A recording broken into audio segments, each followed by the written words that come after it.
What up, what up, what up? Struggle Bear back here for another review, y'all. We get ready to do the Blacklist episode, season 4, episode 2, Mato.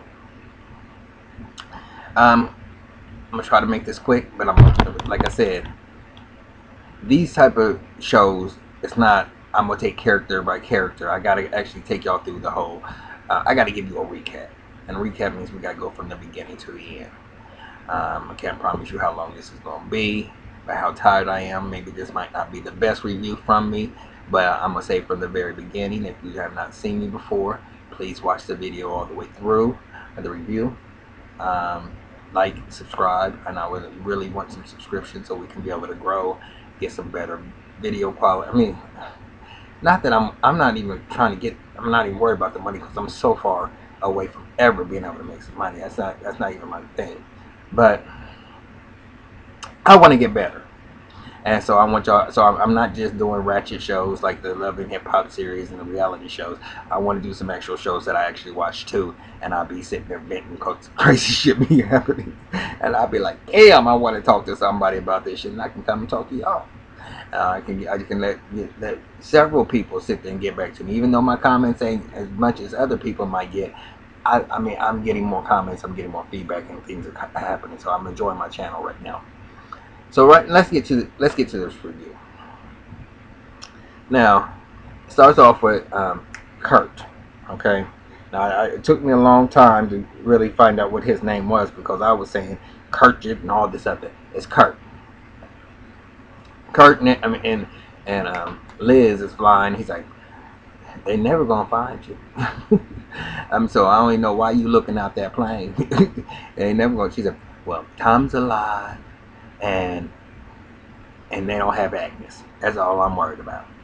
Because at this particular point in time, she knows, she at least knows that they don't have Agnes, or at least she thinks they don't have Agnes. But we know that they do have Agnes because the end of the last episode, old dude who has 9 lives comes and smashes the car that Redden was riding in, and everybody's passed the fuck out, and they take the baby. Now, this episode to me, I didn't like how it ended, and there might be something more to how it ended, but I'll get to that point later on. So, so from there, Liz.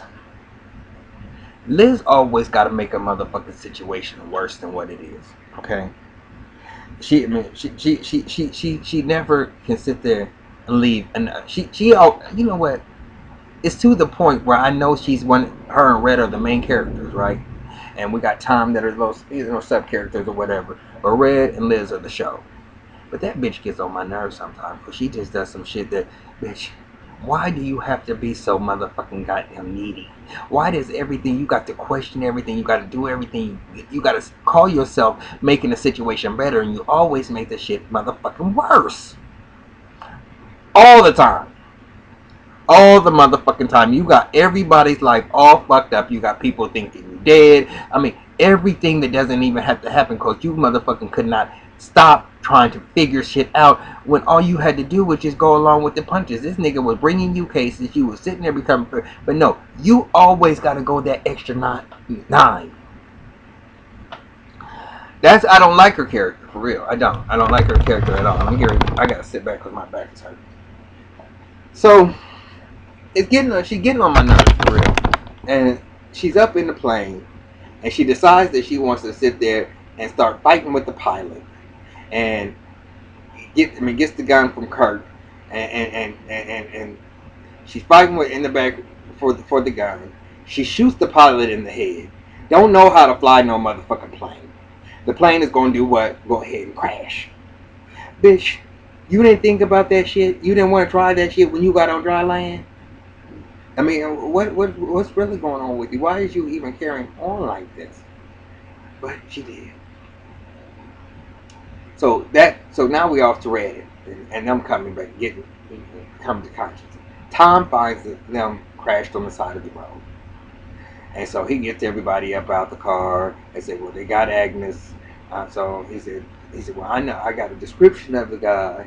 And he described the guy, and Kate, Mr. Captain, she said, oh, I seen that guy.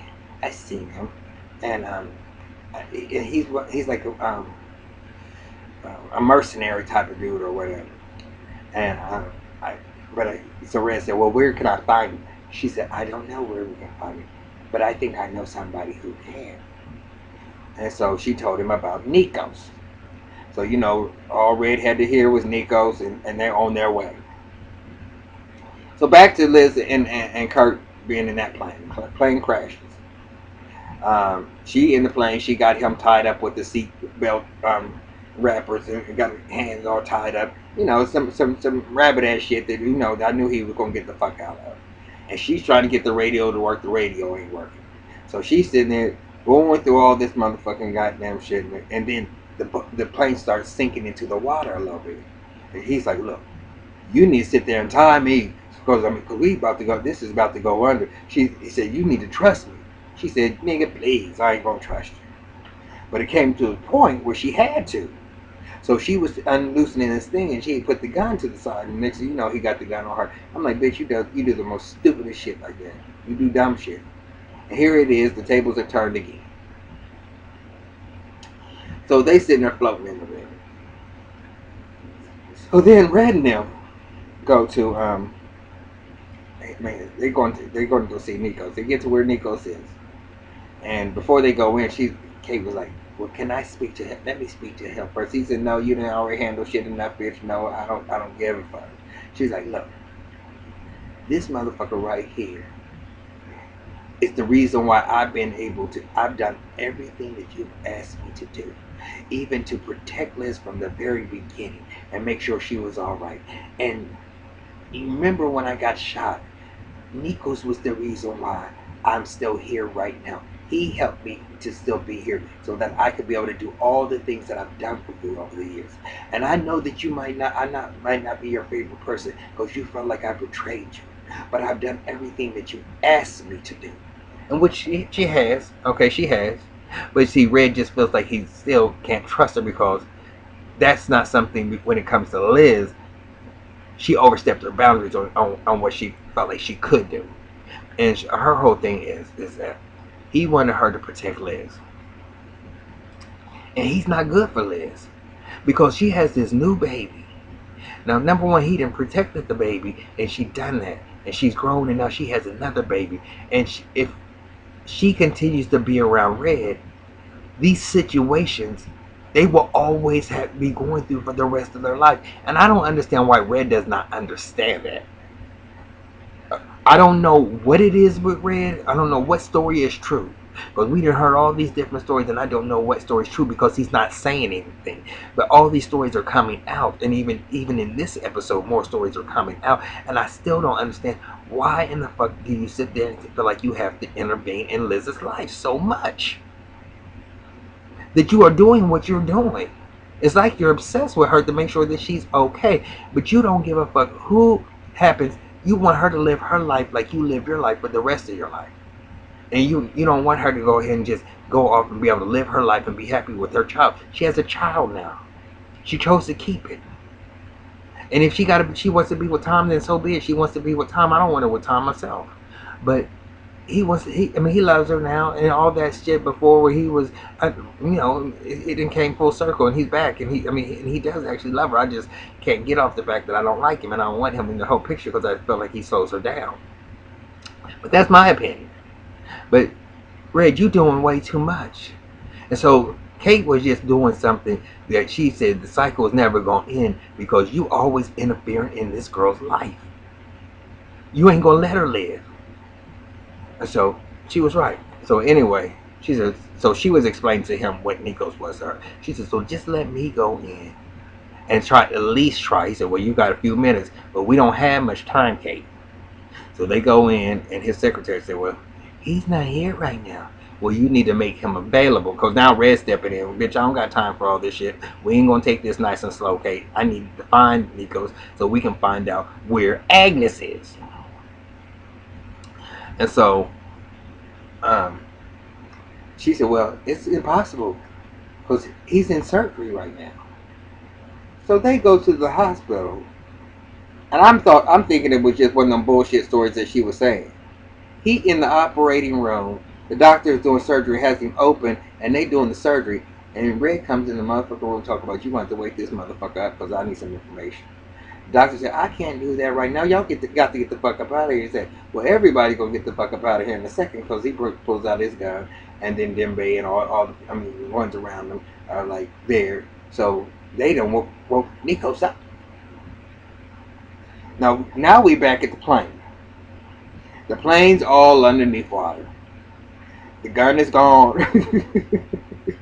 They both hanging on to the little wing or whatever that was up against above water. And mind you, Harold and Navabi and them are trying to locate them too. Now Harold just finally had to check Navabi. Because that bitch is still like, why are we doing this? He's like, bitch, cut that shit out. We doing it, and I don't want to hear you doing it. You need to get on board and stop fucking around with me, because right now I don't want to hear, and I don't got to explain to you why we're doing anything we're doing. So I don't have to explain to you. Just do it. And I'm tired of having to pacify you because I know that you feel in some type of way. But don't know. I mean, right now, really and honestly and truly, you trying to have this heart from because you feeling hurt because she didn't let you know. But bitch, when you came in, you was doing some secretive shit with Red, and nobody knew that you motherfucking knew him the way that you did. So bitch, don't be sitting there acting like you don't know what the fuck is going on. When you deal with Red, there's different situations that come along the pipe. You can't be sitting there being ignorant like she done broke the law. Bitch, save me with that shit, with you and your brother issues and all the shit you didn't have going on. Leave me alone with that. I mean, I don't got time for all that bullshit. Because now you act like one of them saved Christians that are born again, them addicts that are no longer addicts and look down on people who are. Bitch, I don't want to hear all that motherfucking shit. You been there, you done it. So why wouldn't you sit there and understand what's going the fuck on? She has a child. She was trying to get away. Leave that shit alone. So that shit is done. So they looking for him. So Kurt is at this point. It's like, fuck it. You got your child. Hang on to this motherfucker. I mean, I was trying to sit there and get to know my daughter and bring my family back together. But y'all live y'all's life, and he goes down in the water. She said, no, you can't do that. So she goes down and she pulls him back up. Liz is bringing this heavy ass body back up, and said, no, you ain't going nowhere. We gonna be able to sit there and do this. So a boat comes along and gets him. So he's going through like where when you're in cold water or whatever. She's like, we need to get him some medical help. So he's calling the police, the Coast Guard, so that they can come and meet them. And she said, do you have a gun on board? And he's like, and when he says that, Kirk then got the gun, and now the tables are turned again. Okay, all because motherfucking Liz dumbass. She's just dumb. But they at least had gotten the radio call in, and they got and the last thing that was heard on the radio was she asked, "Do you?" When she was asking the boatman, "Does he have a gun?" So they're not sure if she's alive or not, because after that the recording went off. So now we already know Kirk has the gun. So now back at Nico's. So Kate's over there. She's sitting there. You have the little morphine drip button where you can sit there when you're having pain. You can be able to squeeze it. So she took it away from me for a second. She's like, "Look, I need you to tell me where Mato is." And he's like, "I can't." And she said, "Look, I need you to do it, because if you don't do it, Red is going to kill you." And he said,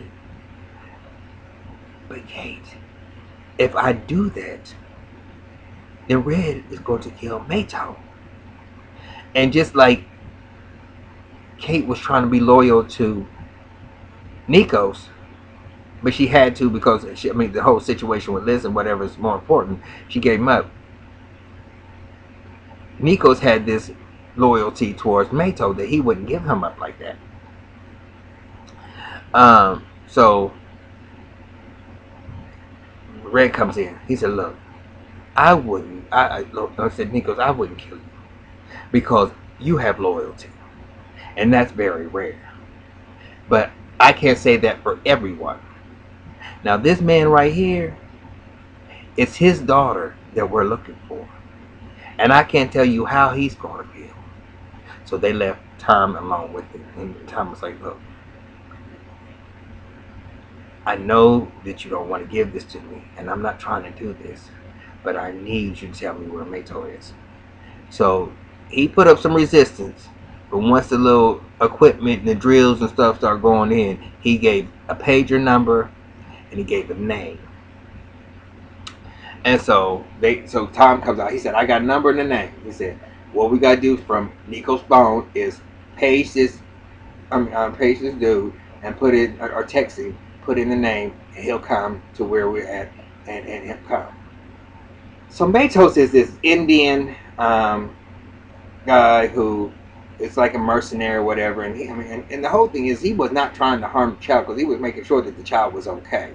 And so so Mato had already handed the kid off to the people to take the baby to Kirk, to the final destination where Kirk was. But then he got that text, so he goes to Nikos' office.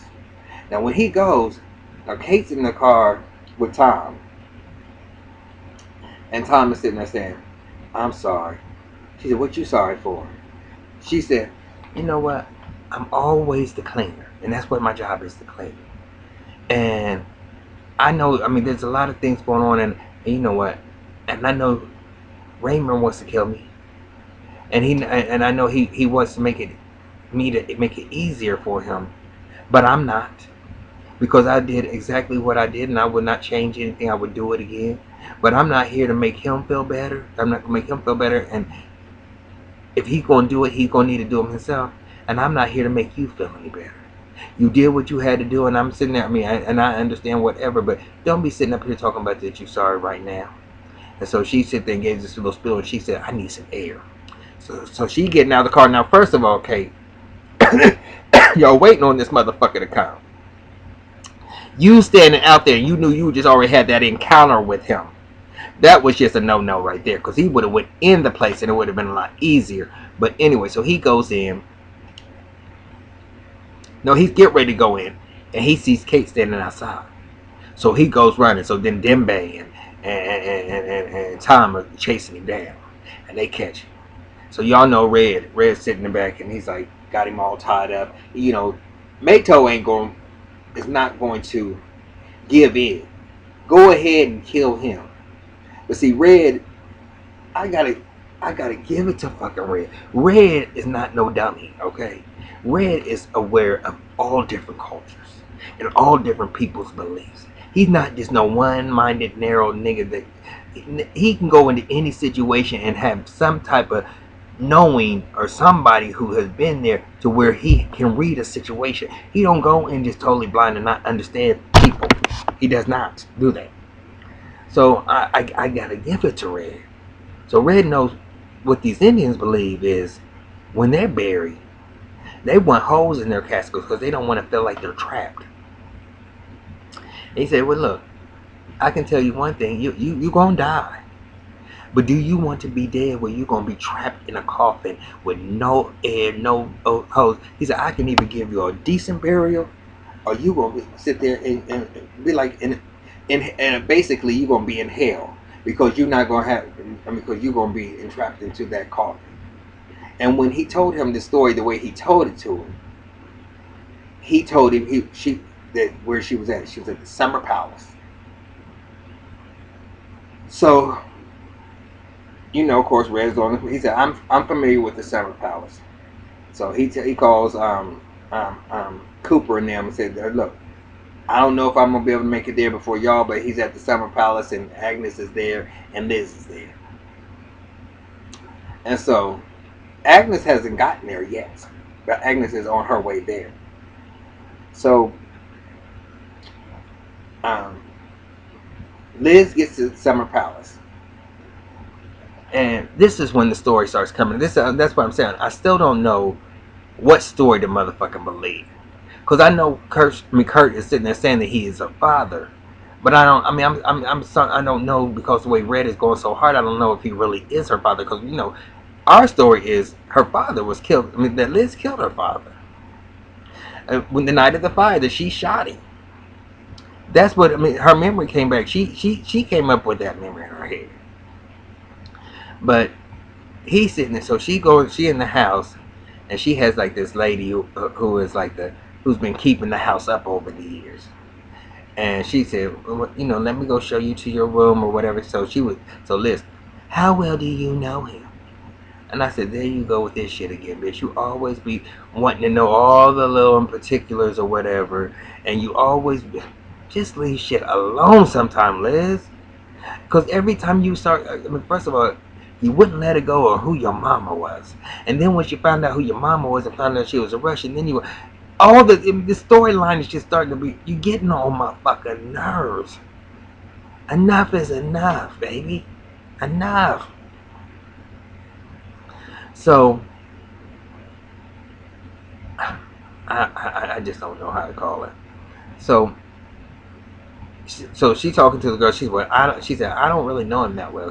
Because he's just had this place, for us to upkeep the place, and he was trying to make that, so he just wanted to just make sure everything was intact. So Liz starts going through the house and having little memories that was going through her head, and she came up on this room, and then he comes up. She said, "This was my room, wasn't it?" He's like, "Yes, it was." And he was like, "Look, everything that Red's been telling you. Red was in love with your mother. He was having an affair. He became obsessed with you. He's been feeding you." She said, "But I shot my father." He said, "That's just something that was being instilled. Like, basically, she was being brainwashed into thinking what she was actually thinking. And really, all of her memories was really a lie. And everything that Red had been telling her up until that point was a lie." So she's starting to question it. So she's having flashbacks of remembering being there, of her being a little girl. So now once again, but we can't trust her flashbacks. So she had the flashbacks of her killing her father. So I don't know if we can, but she's remembering little things. But the part that gets me, so he basically was like, welcome home, Marsha. This is yours. And I've been keeping this room the way that it is because I've been wanting to reunite with you. Now, the particulars on why it took him so long, why Red was able to come into her life when he did back in season 1, and all these things to be happening, and all of a sudden now in season 4 or into season 3 that he's finally resurfacing, why it took so damn long, if he's been searching for his daughter all that time, I don't know. And I guess that's what this season is going to be about. But she went outside and she seen this swing, and then she said she was having a flashback of her and her mother, and her mother had this like little, little bracelets or whatever, little yarn. You make do the little, tie them up together, little homemade bracelets. And she was putting different things in this can. She said, and this would be here for, years to come. Now, so Kirk didn't tell her about this can, okay? This was her own flashback. So she goes to the spot where the tree over there where the little flower bed was, which is still the same as it was in her vision. And she goes to that spot and she starts digging it up. And that's can, and you can tell it's been in there for years. She pulls out and it has the stuff in there. And then the next thing you know, they come busting in the place. The FBI calls Cooper and whatever the white guy's name is, Nababi, and then what is the white one? The one that was the one that took over for Cooper when he was suspended. I can't think of what his name is right now, but y'all know who I'm talking about. So he's there, and she's getting her hugs, and they get her off or whatever. Kirk gets away.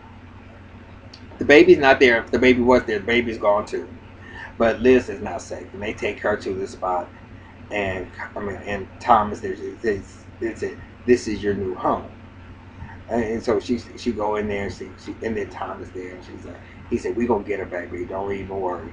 Yeah, of course y'all gonna get her back, because y'all gonna go through hell and back trying to find her.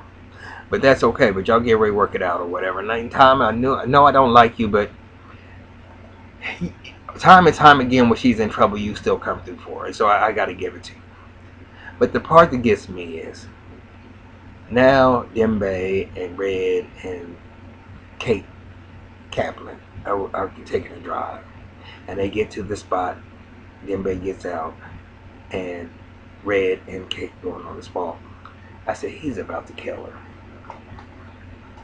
And my thing is, he used her all the way up until he got back his, well, till they almost, at least, where they at least got back Liz. And yes, she still is the reason why she did betray him, and she knew it was coming, but she already said she's not going to let him down easy. He's going to have to do it himself. And he's taking it, walking with it, and he's giving this whole speech on how he got this land, and all blah blah blah blah blah. I mean, all that's all fine and good, Red, but you just leading her to her own death.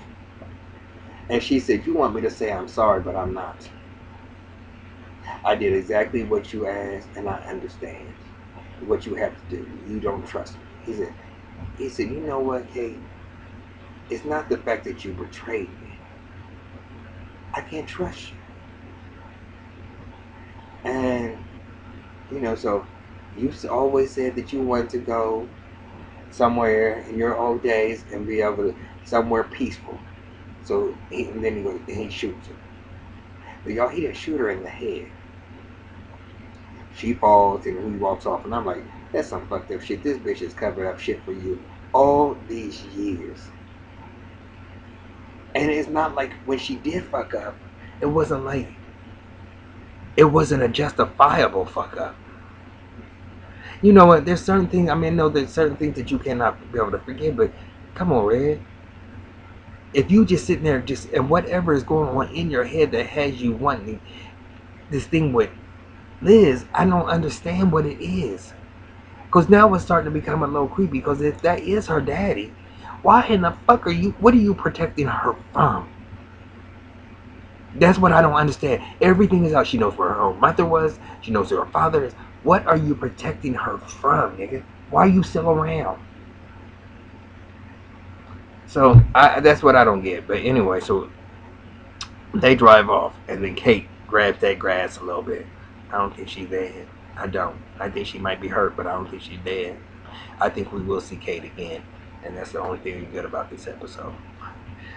Yo, I don't get that many views for the Blacklist. I love the Blacklist, so I'm not going to stop reviewing it at all. I hope y'all enjoyed it. I hope y'all when you're just watching this, please like, subscribe. I think sometimes coming out with something a couple of days afterwards, the traffic is done, and now I can sneak in and maybe get a couple of low views. So like, subscribe. I will see y'all back another time next week. Same bad time, same bad channel. Peace out. Love you.